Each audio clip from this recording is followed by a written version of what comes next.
Daddy, what you reading? Well, I'm just going over some statistics, trying to make the family a little safer.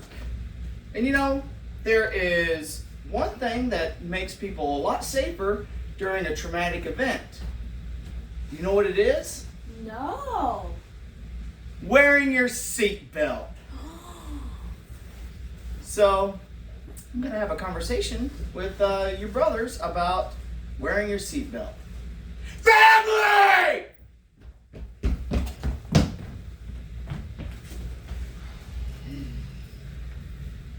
Boys, do y'all remember Princess Diana? Yeah.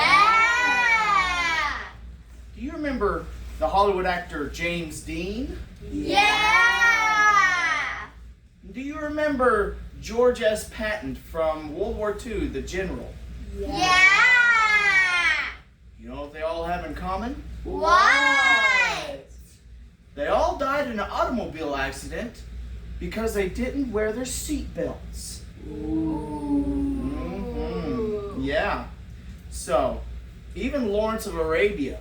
You remember Lawrence of Arabia from World War I? Yeah. He died because he didn't wear his seatbelt either. Wait, wasn't it a motorcycle accident? Well, yeah, he was on a motorcycle. They didn't have seatbelts.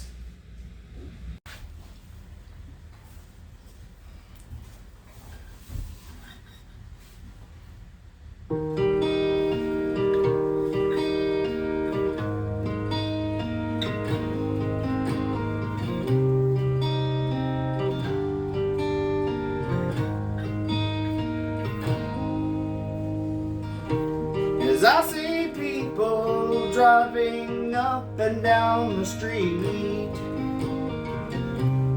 they're all wearing something that keeps them from being dead meat,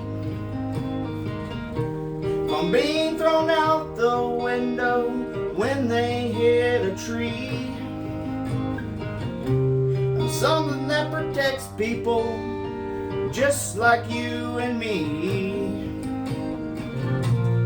It's seatbelts that stops a tragedy of turning you into a gross bowl of spaghetti. And it's seatbelts that protects you from a blown tire. It keeps you safe from the crashes, explosions, and gunfire. Seeing death from war and famine and all the pain they must have felt.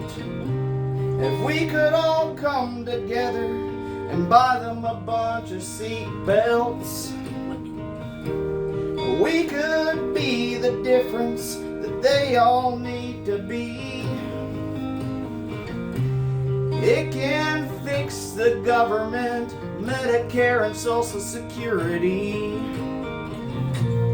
It's seatbelts that stops the tragedy of congestive heart failure, sepsis, and diabetes. You need only one thing when your clock strikes 12. And Jeffrey Epstein would still be alive if only he wore a seatbelt.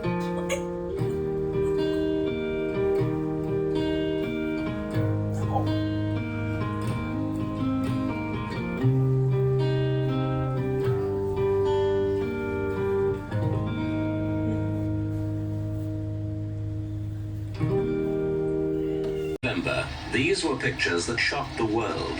Views of one man's dream that he turned into a nightmare. A place of paradise that became a hell for hundreds of people who put their faith in him.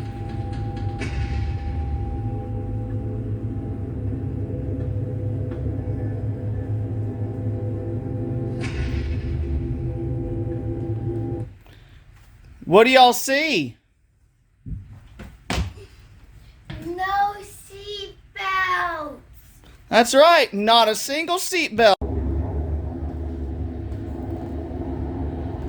At 11:02 a.m., the B-29 dropped an atomic bomb on Nagasaki.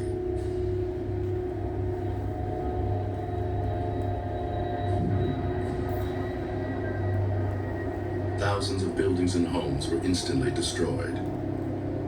The flash radiation of heat from the blast scorched hillsides as far as 8,000 feet away from ground zero.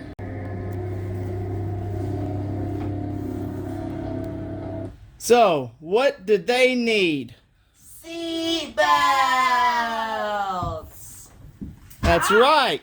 Some of them were going to work, so that means they were wearing seatbelts. Yes, but they were on the wrong side of the road because Japan.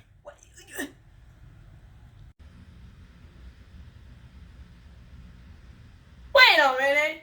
You're not wearing a seatbelt.